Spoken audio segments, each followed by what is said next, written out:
Hey guys, welcome to week 5 of Tech It Out. So this week we're going to review GameStar Mechanics, which is a website used in the classroom from ages 7 to 4, but it's allowed by anybody to play. It is a free website, anybody can use it.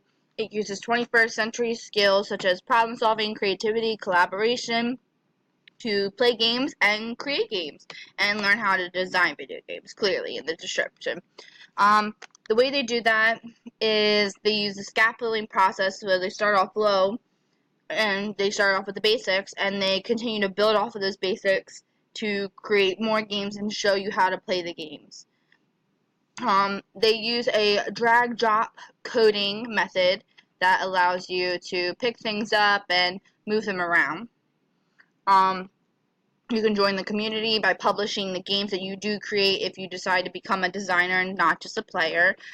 The only thing that I have that's a downfall is that you can't use it on a tablet, which really, really stinks because it's such a great website. So let's get started. So to help present COPA, it does not use any information other than your birthday.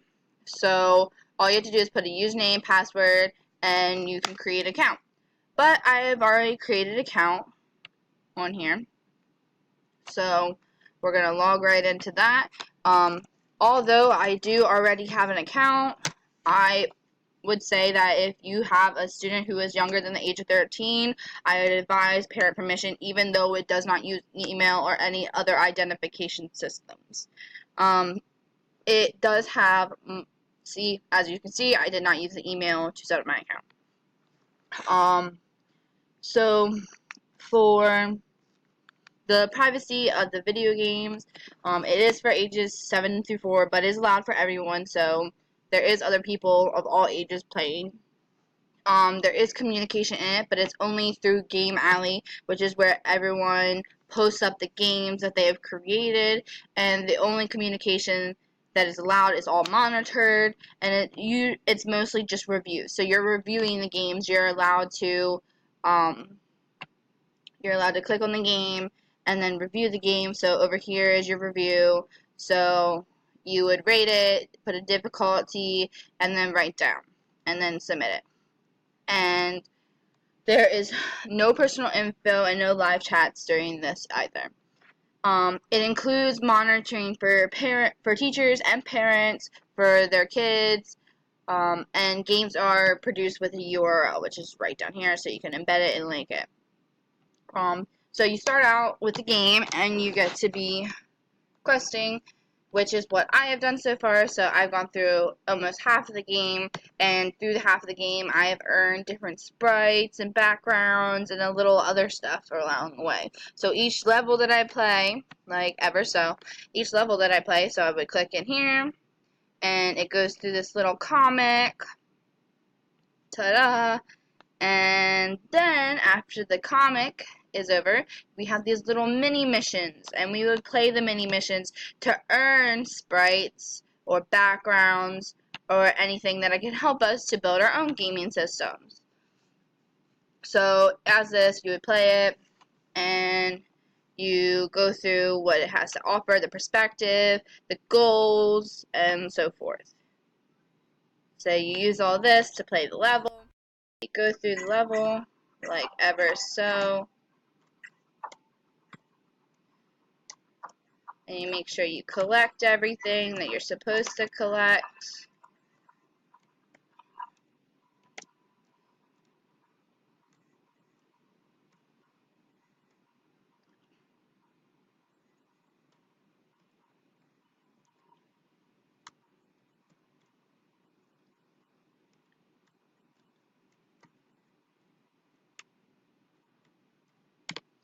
And then you finish the game and you win, and you continue through the levels, and as you play the levels, you get all of the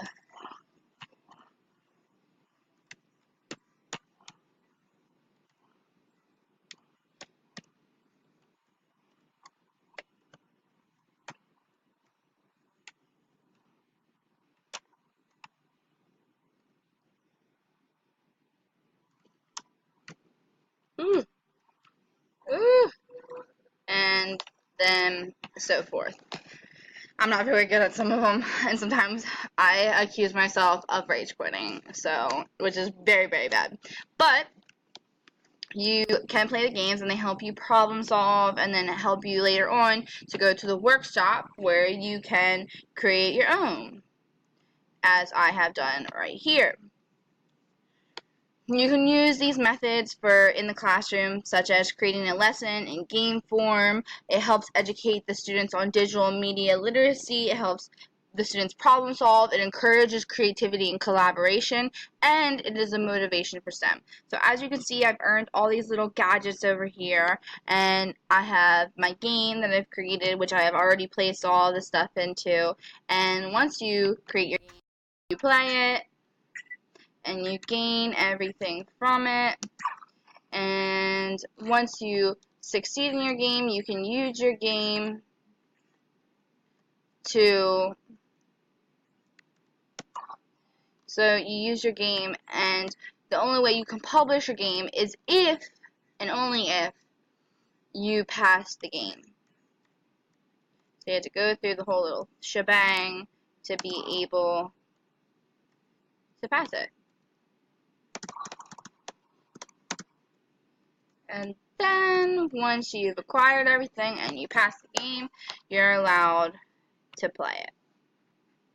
And you can post it up. Game Alley is where everything is. So this is where everyone has posted up their games that they have created after they have played the game for a while in the story mode, quest mode. And if you would like to purchase more stuff and add more little trinkets to add to your games, that's where you go to the store, which I'd advise just playing the games and getting them for free.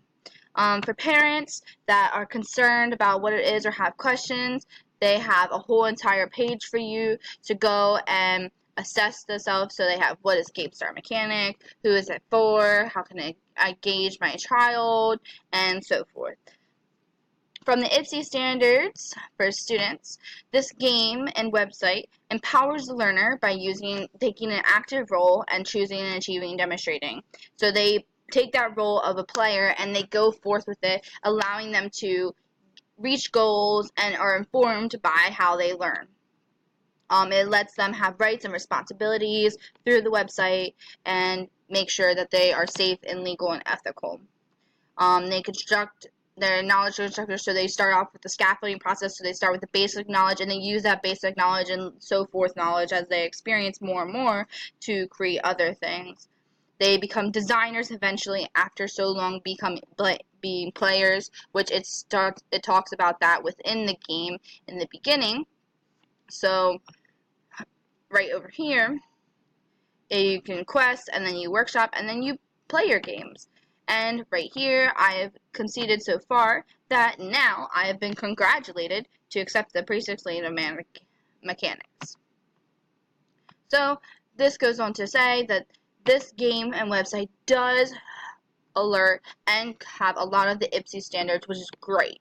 So I think overall this is a great game for classrooms for ages 2 and up. That way the students can play games while learning. Thanks for listening.